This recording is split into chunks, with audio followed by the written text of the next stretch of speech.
That is, until a new player enters the game. A player that would threaten to overturn everything in the region, and would even humble the empire themselves. Bulgars. Coming! The Bulgars. are coming! Wake up your men and bring them to Varna. once! Wake up! The Bulgars. are coming! Wake up to be a free man or liberty dies tonight! That's right, the Bulgars are coming, and it wouldn't take them long to start challenging Byzantine authority in the Balkans.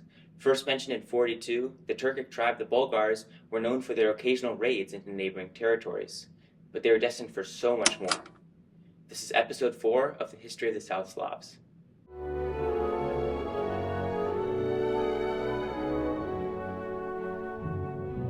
In the past few episodes, I've been trying to set the scene for you here in the early medieval Balkans, particularly with the Slavic settlements and raids into Greece. These have kind of formed a season 0, if you will, but now we will start to follow a more concrete chronology following the First Bulgarian Empire.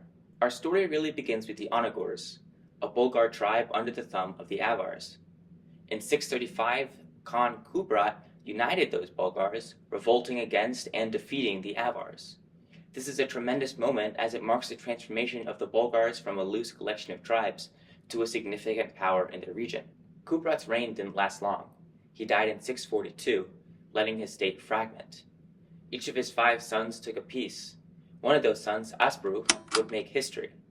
Fleeing from the Khazars, a new threat from the east, he and his followers moved to Bessarabia, a region straddling modern-day Moldavia and Ukraine. Determined to find a new homeland for his people, Asbruch moved to cross the Danube. But this was already a populated land. Slavs inhabited the banks of the river, and across it were organized imperial armies. Yet, Asbruch crossed. Upon crossing the Danube, he was stopped in his tracks by a Byzantine army, which he decisively defeated. In the peace talks, he forced the Byzantines to officially recognize his state. This was historic, as it was the first time that the Byzantines would recognize another power in the Balkans. While the Slavs did have de facto control over much of the peninsula, they were never recognized. The Byzantines still claimed that they controlled the whole thing. Not anymore. With official Byzantine recognition of his state, Asbruch moved to solidify his control over the Danube Delta. To do this, he subjugated the Slavic tribes, including the 7 tribes and the Severi, who he actually relocated to the Black Sea coast. But this episode isn't dedicated to the diplomatic actions and the conquests of the Bulgars. Instead, we're here to answer 3 questions. How did they so easily sweep aside the local Slavs in the Byzantine army? How was their state organized? And who were these Bulgars? What were their customs?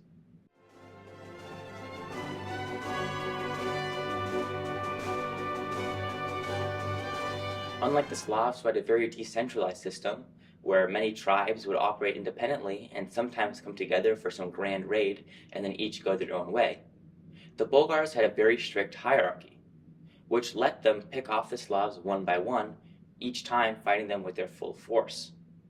And Asbruch was a smart guy. He placed Slavic tribes strategically along the border to act as buffers between the Byzantine Empire and himself.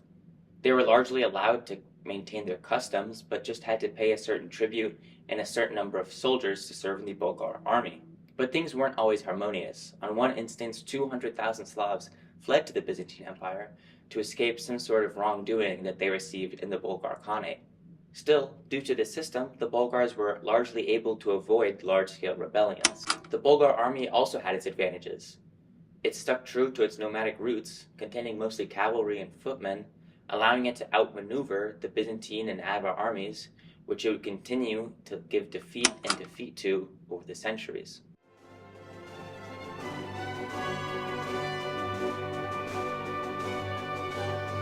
The Bulgar state had a clear hierarchy. It was made up of several clans, each of which had a Khan. Above all the Khans was the Sublime Khan, the title that Asbruch would take, and so would his descendants. Beneath each Khan were 2 Khanarti, high-ranking officials. Also in the Khan's court was the nobility, which was divided into 2 groups, the Boyars and the Bagains. The Bagains were the kind of knights or the military nobles, while the Boyars were the landed aristocracy, who held land. The term boyar would actually stick around for a long time. still being a term used for nobles or aristocracy in a lot of Slavic languages, showing the influence of the Bulgar Khanate. Most of this bureaucracy took place in Asparuk's capital, Pliska, which was more of a huge military camp than it was the kind of city that we think of.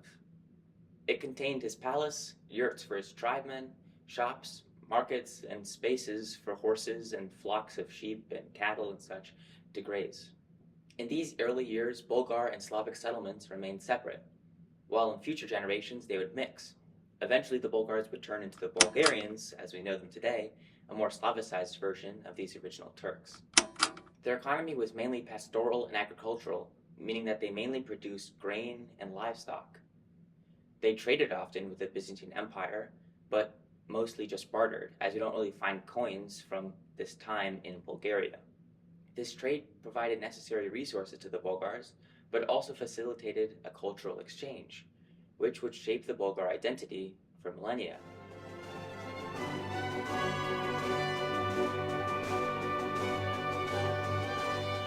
Nearby to the capital Pliska was Madeira, the religious center of the Bulgar state.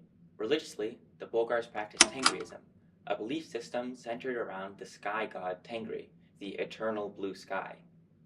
Tengriism is a shamanistic religion, meaning that it has shamans who are somehow able to connect with spirits and ancestors.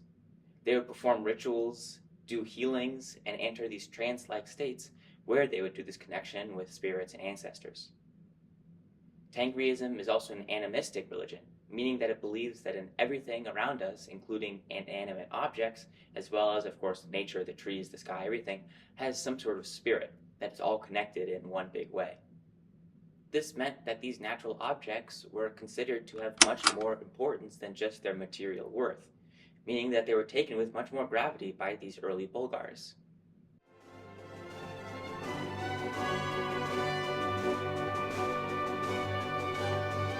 I know this episode was a little heavy on the setup, but I promise that next time we will get to look at the Bulgar-Byzantine relations, especially into the 8th century, and how Asparuk's descendants will learn to deal with the Byzantine Empire as it starts to get its act together in the Balkans.